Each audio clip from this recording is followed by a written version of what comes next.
Bonjour à toutes et à tous. Il y a quelques semaines de cela, j'ai eu la chance de tester l'Oppo Find X2 Pro.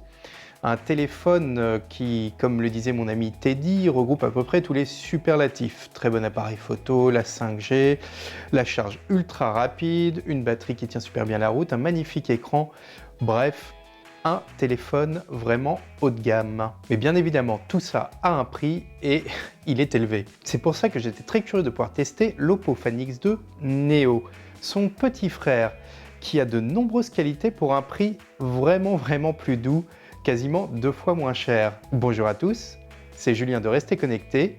Bienvenue pour ce test du Find X2 Neo.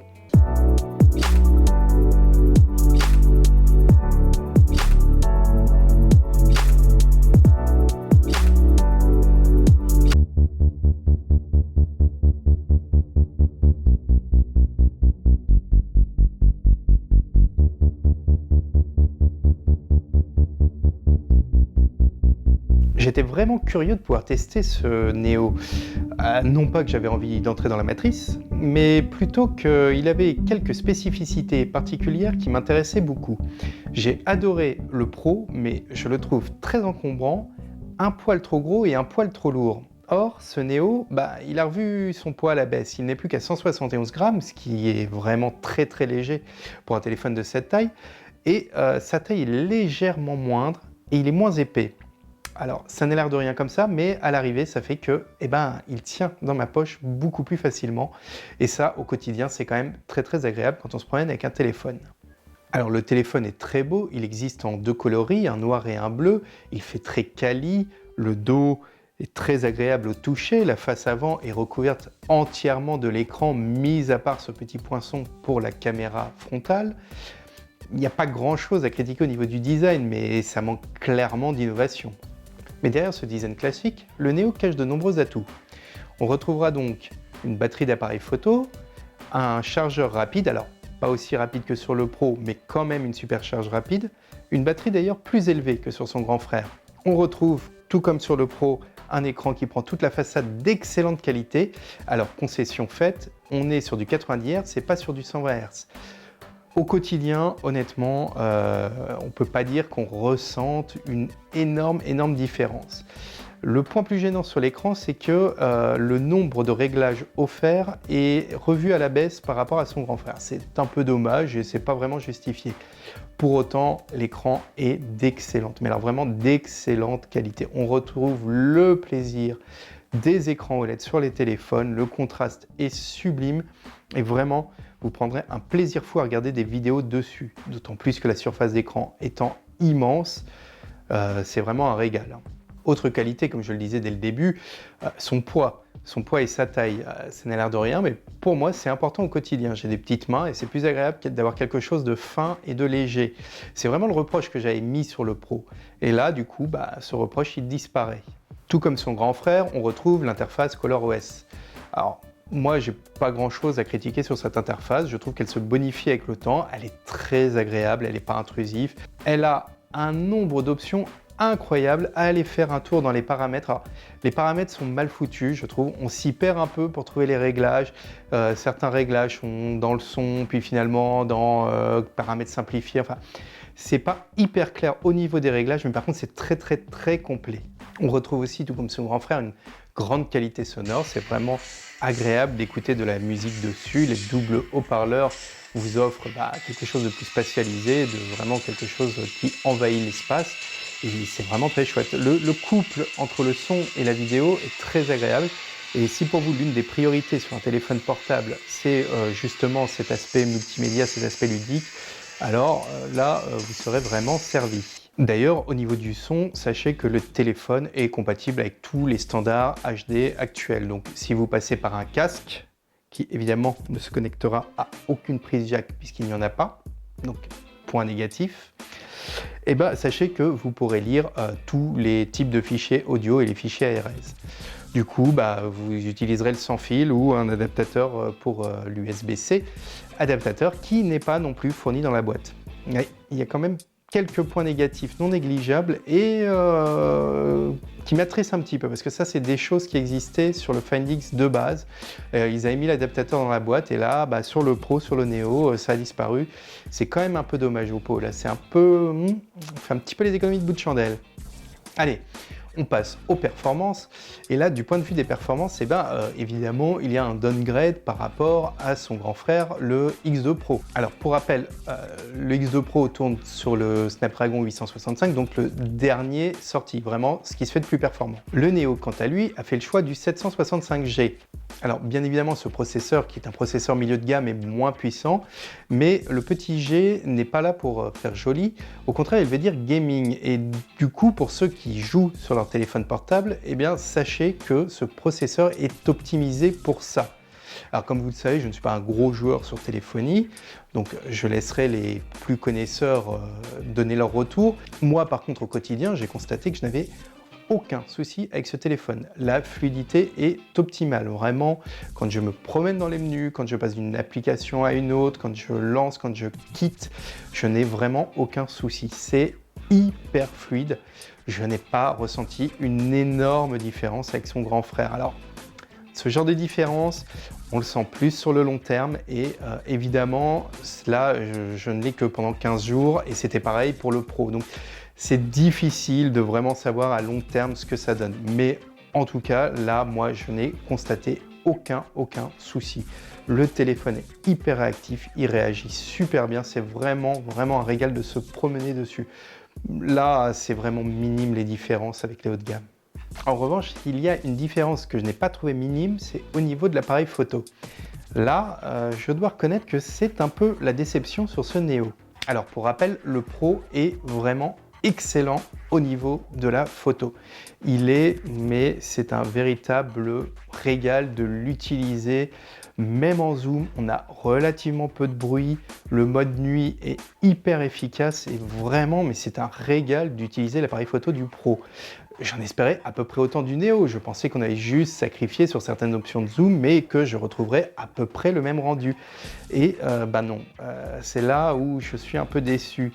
Le traitement de logiciel est, à mon avis, moins efficace. Et du coup, dès qu'on utilise le zoom, on a tout de suite plus de bruit. Même sur une photo plus générale, dès qu'on va zoomer dedans, on a plus de bruit. Le mode nuit est pareil, assez bruité. Je l'ai même trouvé moins bon que sur mon Pixel 3. Alors, les pixels sont très bons là, dans ce domaine-là, mais c'est quand même un peu gênant. Et honnêtement, c'est le point négatif pour moi de ce téléphone, c'est la partie photo. Alors, mettons-nous tout de suite d'accord. Ça n'est pas catastrophique du tout, hein. Les photos sont de bonne qualité. Mais clairement, par rapport au Pro, il y a un gap. On sent que le Pro, là-dessus, est nettement meilleur. En revanche, la bonne surprise, c'est que si au niveau de la vidéo, on ne retrouve pas l'effet de zoom audio, on a par contre de nouveau l'accès à ce double stabilisateur.